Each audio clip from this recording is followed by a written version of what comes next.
Bonjour à toutes et à tous. Voilà aujourd'hui fabrication d'une alimentation de laboratoire, enfin en guillemets laboratoire.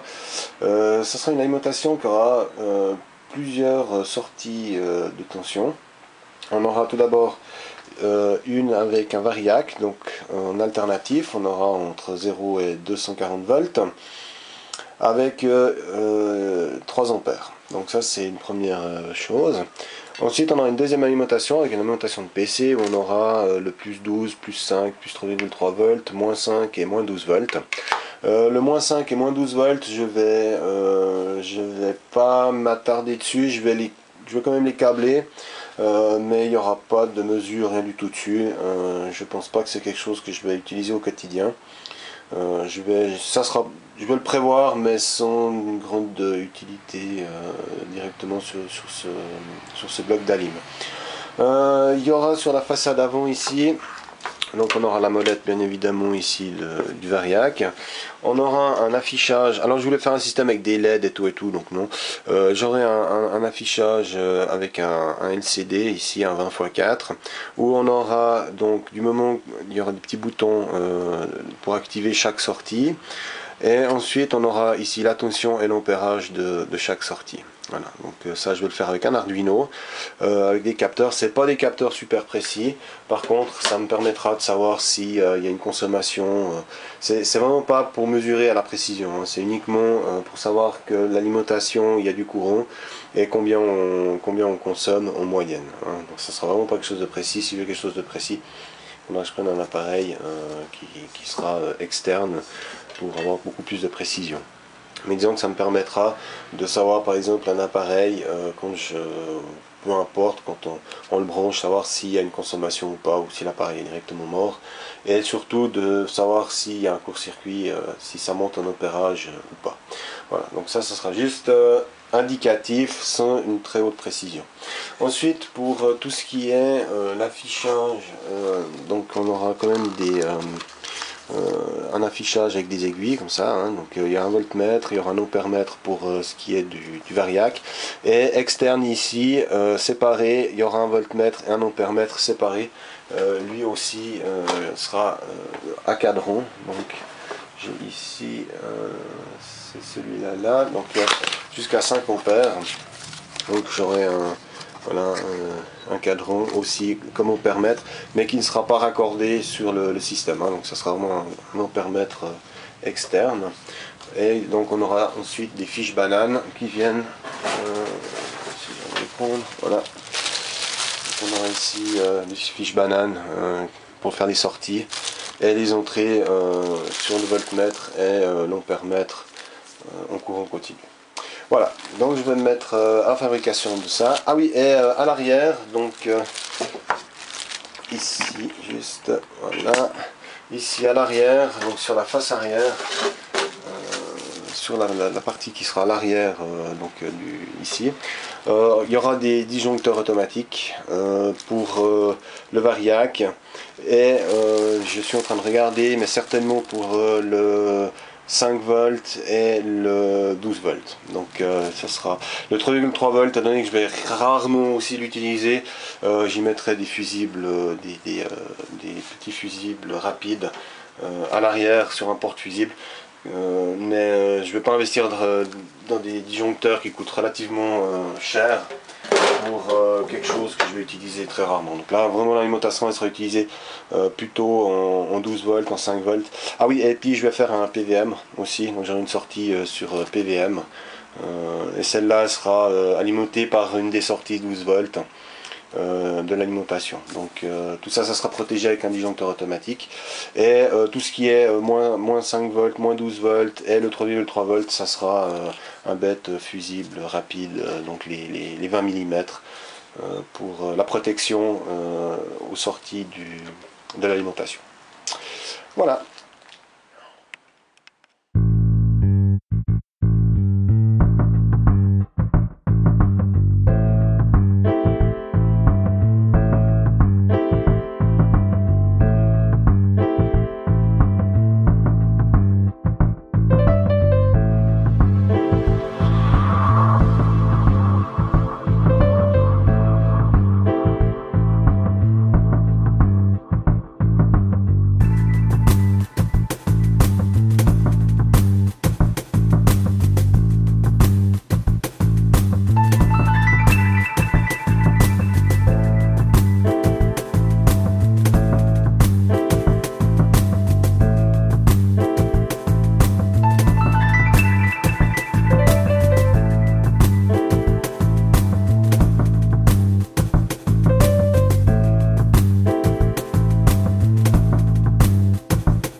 Voilà, alors j'ai fait des traçages. Donc ici en haut, on aura donc tout ce qui est ici, donc voltmètre, ampèremètre, voltmètre, ampèremètre. Donc la partie ici pour tout ce qui est le 230, donc tout ce qui est alternatif. Et ici on aura tout ce qui est la partie continue, avec, donc comme je le disais, un voltmètre, un ampèremètre externe, avec les entrées-sorties ici. Ensuite on aura l'affichage LCD ici. Et ici on aura les sorties de l'alimentation avec l'interrupteur général ici pour la lime, et ici on a l'interrupteur général pour le variac. Voilà. Ensuite il y aura une platine de relais à l'arrière, et on aura à chaque fois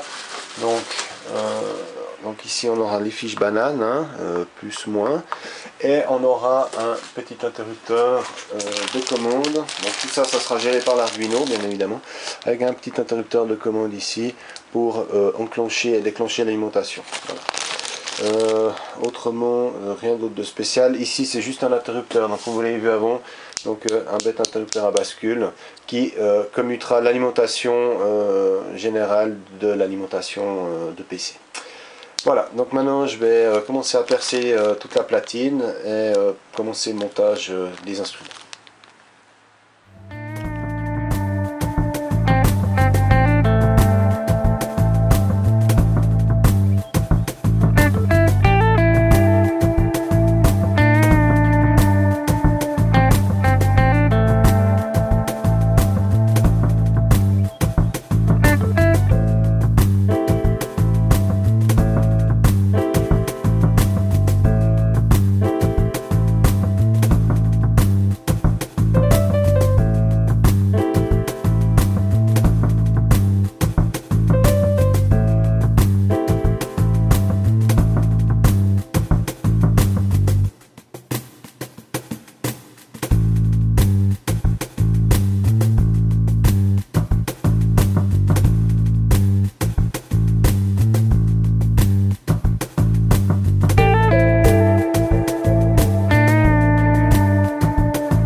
Voilà, j'ai fait un cadre en acier pour pouvoir supporter après la finition en aluminium, et sur la partie ici avant pour mettre le variac.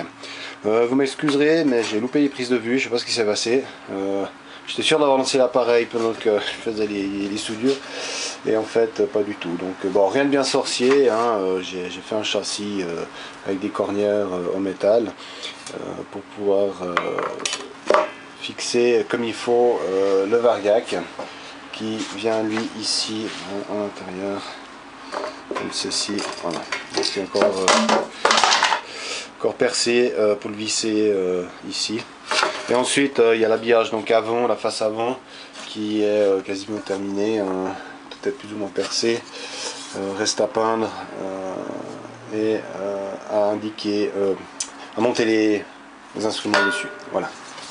Donc maintenant je vais finir de monter le cadre et commencer à installer donc le variac et l'alimentation. J'ai d'ailleurs fait un trou pour l'aération. Voilà, donc l'aération du dessous. Et on aura la face arrière ici avec l'alimentation. Voilà.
comme vous avez pu le voir, donc j'ai fini quasiment la platine. Il me manque encore quelques prises bananes, je vais les commander. Alors, je pensais en avoir beaucoup plus, mais en fait non. Donc ça, je vais vite en recommander. Par rapport au début de la vidéo, j'avais mis l'interrupteur là au centre. En fait, j'avais oublié le PVM ici, donc j'ai juste fait cette petite modification. Et puis bah, ici, on a le variac qui permettra donc de varier la tension alternative. Ensuite, il reste donc, qui sera une deuxième vidéo, la partie raccordement. Donc là il y a tout ça à raccorder, préparer une platine électronique avec l'Arduino et les divers composants qu'il faudra pour les interrupteurs, etc. Et je vais également commander toute la partie donc disjoncteur pour l'alimentation, pour le variac, etc. Donc tout ça, ça sera dans les prochaines vidéos. Voilà, à tout bientôt.